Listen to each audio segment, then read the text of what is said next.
ગુજરાતના અમરેલી જિલ્લાના ચલાલા ગામમાં કેનાલપરામાં તારીખ 19/9/2025ના રોજ વીજ વિભાગના કેબલ વાયર નીચે પડતા એક વ્યક્તિનું મોત થયું હતું। મૃતક પરિવાર સાથે એમએલએ ગોપાલ ઇટાલિયા કાર્યકરો સાથે ચલાલા પોલીસ સ્ટેશન પહોંચ્યા। પીજીવીસીએલની બેદરકારી સામે ગુનો નોંધવા માંગ કરી। આમ આદમી પાર્ટીના કાર્યકરો હોદ્દેદારો સાથે ગોપાલ ઇટાલિયા પોલીસ સ્ટેશન પહોંચ્યા। પોલીસે કહ્યું એડી દાખલ કરી છે, પોલીસ તપાસ શરૂ છે। રિપોર્ટર રાઠોડ મહેન્દ્રભાઈ। મારું નામ ગોગનભાઈ ગોવિંદભાઈ પોલરા, ચરખા કેનાલપરા તાલુકો થાય।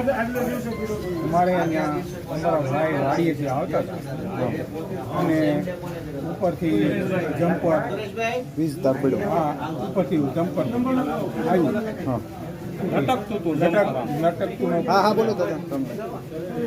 જમ્પર ઉપરથી આવ્યું અને માથામાં આવ્યું એટલે ભાઈ પડી ગયો। બરોબર, ભાઈ પડી ગયો એટલે પછી કીધું અમે તરત એને બધી ફોન કરી। હા, અત્યારે શું માંગણી, શું આવ્યા, ક્યાં આવ્યા છો તમે? અમે અત્યારે પોલીસ સ્ટેશને આવ્યા છીએ। હા, શું અમને કાંઈ અમે એફઆઈ લેવા આવ્યા છીએ, ફરિયાદ કરવા। ફરિયાદ શું માંગણી છે તમારી? માંગણી શું છે તમારી? જી, શું કહીશું?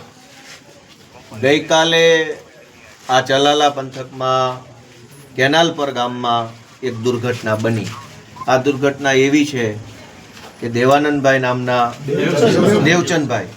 દેવચંદભાઈ નામના ખેડૂત એ પોતાના ખેતરે જતા હતા, ત્યારે એમના ઉપર વીજળી ના ડીઓ જમ્પર પડ્યું અને એમના કારણે ઇલેક્ટ્રિક શોક લાગવાથી એમનું મૃત્યુ થયું। આ જે ડીઓ એટલે કે જમ્પર જે નીચે પડ્યું એ જમ્પર ખરાબ છે, એમાં શોર્ટ સર્કિટ થાય છે, એમાં આગ લાગે છે, એમાં સ્પાર્ક થઈ રહ્યો છે। આ બાબતની ફરિયાદ ગામના એક વ્યક્તિએ એક દિવસ અગાઉ કરેલી, પણ એક દિવસ અગાઉ ફરિયાદ મળ્યા પછી પણ વીજળી વિભાગે કોઈ પ્રકારની કામગીરી કરી નહીં। ત્યારબાદ દેવચંદભાઈએ પોતે પણ ફરિયાદ કરી હતી કે આ જે ડીઓ છે જમ્પર, એની અંદર શોર્ટ સર્કિટ થાય છે, સ્પાર્ક થાય છે, પણ એની અંદર કોઈ કાર્યવાહી કરવામાં આવી નહીં। દેવચંદભાઈનું મૃત્યુ થયું શોર્ટ સર્કિટના કારણે, પેલું માથે પડ્યું એને। એ દિવસે સવારે પણ 1 કલાક પહેલાં 9:30 આસપાસના સમયે ફરિયાદ કરવામાં આવી હતી ફોલ્ટ લાઈન ઉપર કે ભાઈ અહીંયા શોર્ટ સર્કિટ થઈ રહી છે, આગ લાગે છે, સ્પાર્ક થઈ રહ્યો છે અને રિપેર કરો। વારંવાર વીજળી વિભાગનું ધ્યાન દોર્યા પછી પણ એમણે આ ફોલ્ટ રિપેર ન કર્યો, એની અંદર એણે કંઈ કામ ના કર્યું, એના કારણે દેવચંદભાઈનું દુઃખદ મૃત્યુ થયું। આવી ગંભીર બેદરકારી કરનાર વીજળી વિભાગના જે કાંઈ અધિકારી કર્મચારી કે જે માણસ હોય એમની ઉપર એફઆઈઆર લખાય એવી માંગણી સાથે આજે અમે અહીંયા આવ્યા। આજે મોટાભાગના પોલીસ સ્ટાફ જે છે એ નરેન્દ્ર મોદીની સેવામાં ભાવનગર ગયા છે, એટલે જનતાની સેવા કરે એવું કોઈ અહીંયા હાજર નથી।